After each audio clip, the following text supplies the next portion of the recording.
Keith Abell here with another quick blog post. Do you control your life, or does your life control you? Well, in just a moment, we're going to elaborate a little bit more on that.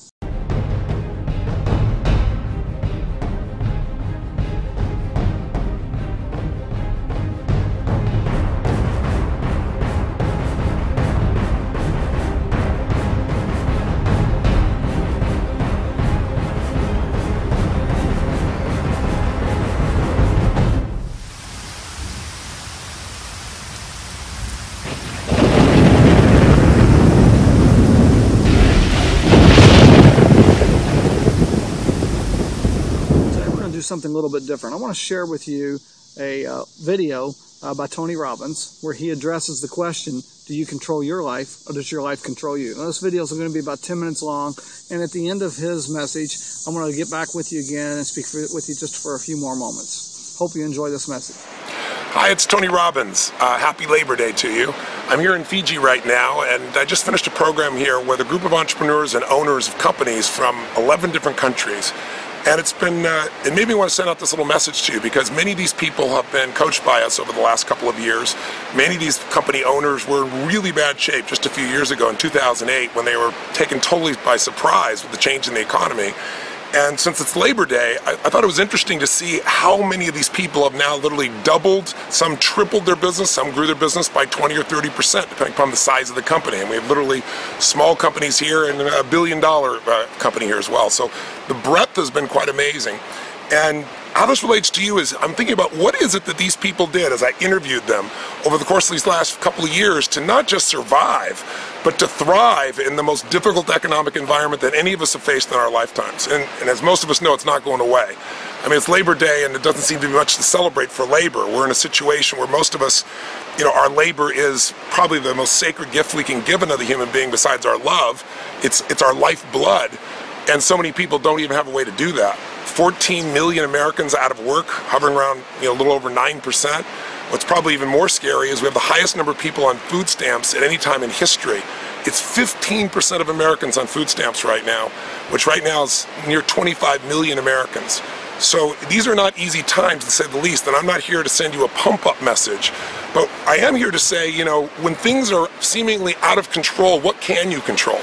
Because if you and I sit and focus on what we can't control, all you'll feel is depressed and down. In fact, right now, the most recent studies show that Americans and virtually people and most of the modern world today don't have much of a perception about a good future. And what I mean specifically is 63% of Americans now say they believe their best times are behind them, that the quality of life for themselves and their children would be worse in the future than it is today.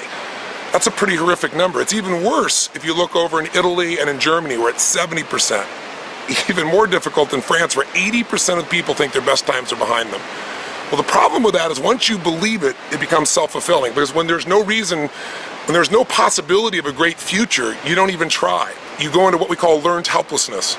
And I'm sure you're not one of those people. In fact, the research of our group is done. We took those same Q questions, or a whole series of them, and we sent them out to our audience just to see what our audience, the people that attend our seminars, the people that follow my books and some of our tapes and information and audio programs, what do they believe? And it was interesting. You know, while less than 20% of Americans think they have real control of their financial future, 73% of our audience says that they believe that their future is in their own hands, that they can't count on the government, they can't count on anybody else to do it. Government spent trillions of dollars and we still have this challenge. The challenge is because we're going through a winter. It happens every 80 years. It's a period of time when things are much more difficult and certain generations rise and deal with how to deal with that. That isn't being positive. It's just saying, what's your alternative? Fold up in a ball and give up? 71% of our audience that's a business owner says they're in control. While most people think their financial situation is going to go down over the next few years, 87% of our audience thinks it's going to go up, and 90% of our audience outside the United States think they'll be in better financial condition 2 years from now than they are today. Now you could say, well, that's just a bunch of positive thinking stuff and these people are deluded. But if you know my work, you know it's not about positive thinking. Really, I think what we have to do to be successful is we got to look at the truth. You got to do three things if you're going to lead your life and not get caught up in that cultural trap where everybody's giving up. Because again, it becomes self-fulfilling. You know, the first thing you got to do is see things as they really are and not BS yourself. I mean, it's a tough time. We got $14 trillion plus in debt. We're in a situation we have so much unfunded liability. Who knows what the real number is on unfunded liabilities of Social Security and Medicare and Medicaid. I mean, it's gigantic. But we also have incredible resources and creativity. And anytime the American people have faced a situation that seemed like it was completely outside their control, we've eventually found our way through it. We found a way to creatively add more value to other people's lives. Breakthroughs in technology, breakthroughs in the way in which we add value around the world has made us be able to be successful as a country and as a people. So these numbers are disturbing, and I'm not sitting on the sideline just going, wow, wow, you know, here's how you can do well. You know, the Anthony Robbins Foundation, I'm very proud to tell you, is feeding over 2 million people this year in 35 countries, because our students aren't just in America.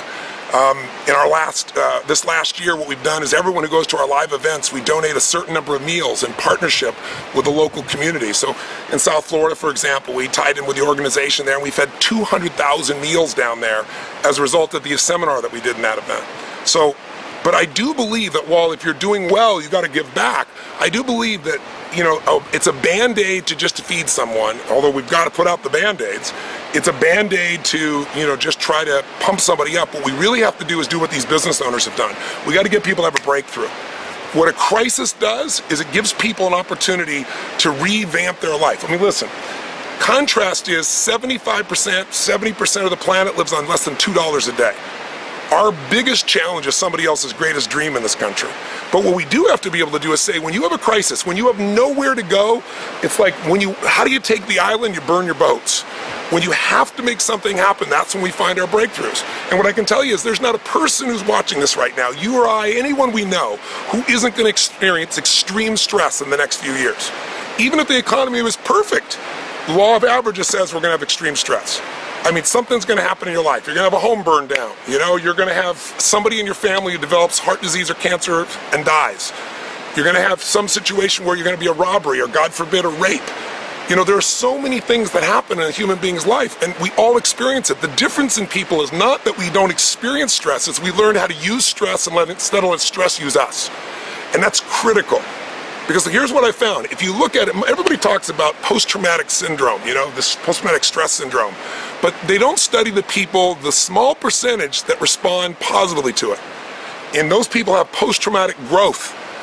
And the people who make it through stressful times, the people that become more emotionally fit, the people who become stronger, the people who take the worst situation, and they don't give up. They don't say, the end is here and let the sky is falling. They know how bad it is, but they don't make it worse than it is so they don't give up. That's the first key. See it as it is, but not worse than it is, so you don't give up, so you don't find yourself having a self-fulfilling prophecy where your life does not become any better than it is now or potentially even worse. But the second thing these people do that have extreme stress is they see it better than it is. They look and create what I call a compelling future. If you don't have a compelling future, you're not going to make it through the tough times. And you might be in great shape right now, but I'm telling you this not just for you, but just as a reminder so that hopefully you can reach out and help somebody else maybe who is facing challenging times, or when you lose perspective. When you get stressed out about maybe the financial stress or business stress or emotional stress in your life, you got to remember, somebody's got it worse. I can handle this situation. I'm strong enough and I can find a way to make this thing happen. And you're going to apply yourself to make it occur. If you see it better than it is, without a vision, people perish, it's said.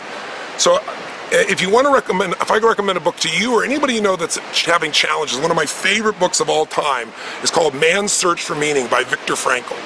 And if you haven't read the book, please read it. It'll remind you of how great your life really is. Viktor Frankl was a Jewish psychiatrist who in World War II was locked up in Auschwitz with his family. And he witnessed the loss of everyone in his family. They were burned up in the ovens of Auschwitz. And living in a place of the furthest thing from humanity, something looks like hell on earth. And, you know, we've all seen the photographs of the suffering and the disaster of what was done to the Jewish people in this situation. These people, skin and bones, barely surviving. He discovered an interesting pattern because he's a psychiatrist, and the pattern was the people that survived and the people that even thrived in the worst situations on earth were people that created what he called a compelling future.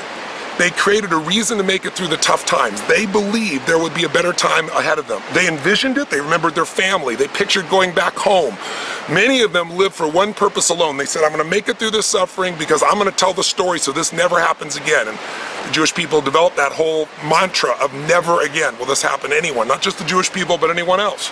And so that mindset, that focus on seeing your family, what he personally did, what Viktor Frankl did, is he kept envisioning himself telling the story, telling people about what happened so this wouldn't happen again, inspiring people to remember what they're capable of, telling the stories of the men and women that made it versus the men and women who didn't make it. The ones who didn't, you invariably knew who they were. They took their food and they ate it as quickly. They lived for the moment.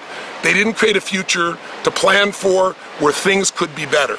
And so, if there's anything I know in my life and working with people, without a compelling future, you will not maximize your ability. So, do yourself a favor.